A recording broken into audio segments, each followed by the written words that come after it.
गणेशोत्सव सुरू झाला की महिलांना आतुरता असते ती गौरी आगमनाची. आज सोन पावलांनी घरोघरी गौराईचं आगमन झालं.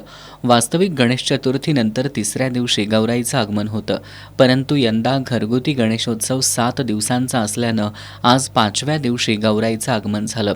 दरवर्षीप्रमाणे महिलांनी आणि मुलींनी पंचगंगा नदी घाटावर गौरी पूजनासाठी गर्दी केली होती.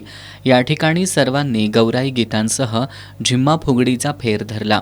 यामध्ये लहानग्यांच्या चेहऱ्यावरील आनंद वाखाणण्याजोगा होता. आज गौराईचं पूजन करून परंपरेनुसार रात्री गौराई गीतं गाऊन जागरण केलं जाईल. तर उद्या शंकरोबाचं आगमन झाल्यानंतर गौरी शंकरोबा एक दिवस प्रत्येक घरात विसावतील. घरोघरी त्यांना भाजी भाकरीचा नैवेद्य दाखवला जाईल आणि विधिवत पूजा अर्चा केली जाईल. त्यानंतर मंगळवारी घरगुती गणपतीसोबत गौरी शंकरोबाचे देखील विसर्जन करण्यात येईल.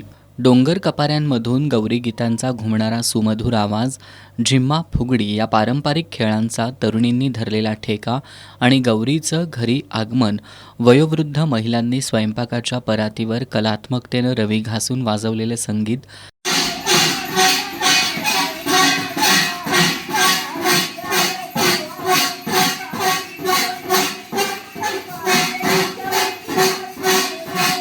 अशा उत्साही वातावरणात राधानगरी तालुक्यात आज गौरीचं आगमन झालं.